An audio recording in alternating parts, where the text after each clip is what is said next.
The following contains a lot of spoilers from Persona 5, so viewer discretion is advised. Morgana is a cat that's not a cat, but is most definitely a cat. He's not human, he's feline, but he's born out of all the hopes and dreams of humanity. And I think it's fitting that the hopes and dreams of all humanity is a sass pants of a cat. People are very divided and passionate about how they feel regarding Morgana. And usually those people have inversely related feelings to Ryuji. Personally, I love both characters and I understand where they're both coming from. I explored some of the reasoning behind Ryuji's bluntness in a previous video, and you can check it out if you want some more background information about that side of the coin. Because yes, Morgana can be very mean to Ryuji. Personally, this strikes me as normal cat behavior. I assume all cats are somewhat too extremely pretentious, but I think his struggles stem from more of his human traits, because although he is definitely a cat, he's a cat born from human concepts. The way I see it, people's hopes and dreams are quite fragile. We build up walls to protect these things. We hide our deepest dreams of love and stability for fear that we won't achieve these things.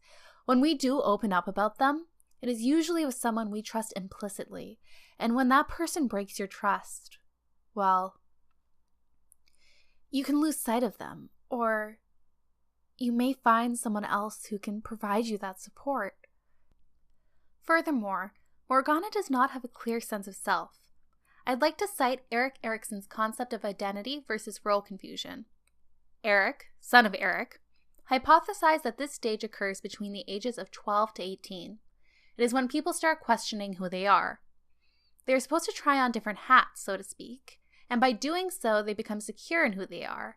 If they are not allowed to try different paths, they can encounter role confusion, in which they are confused about who they are.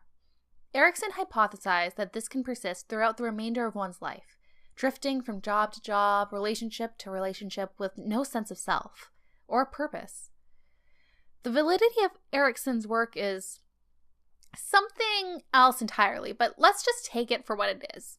Essentially, Morgana has no idea where he's coming from, and the things he did identify with strongly, such as understanding the metaverse or navigating, are usurped by Makoto and Futaba. So when Ryuji teases Morgana about being useless, it hurts Morgana a lot more than Morgana's jabs at Ryuji did.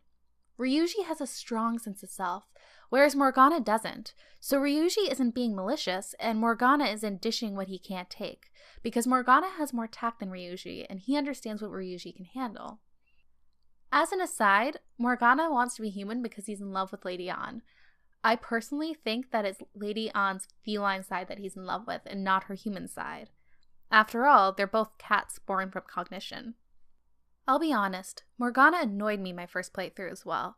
I kept picking options to ask him how he felt, and he shut me out. But I think Morgana had to leave. He had to go on his personal journey to find out where he came from and who he is, to come back when he was ready. When Morgana stays away at the end, because it would have been awkward if he came back right away, I think it shows that Morgana is finally secure in who he is. He lived on his own, came back on his own terms, not because everyone was searching for him. And he's confident that the other members of the Phantom Thieves still want him around. If you liked this video, then please like it. Please subscribe if you want to see other videos, and let me know what you think in the comments. Thanks!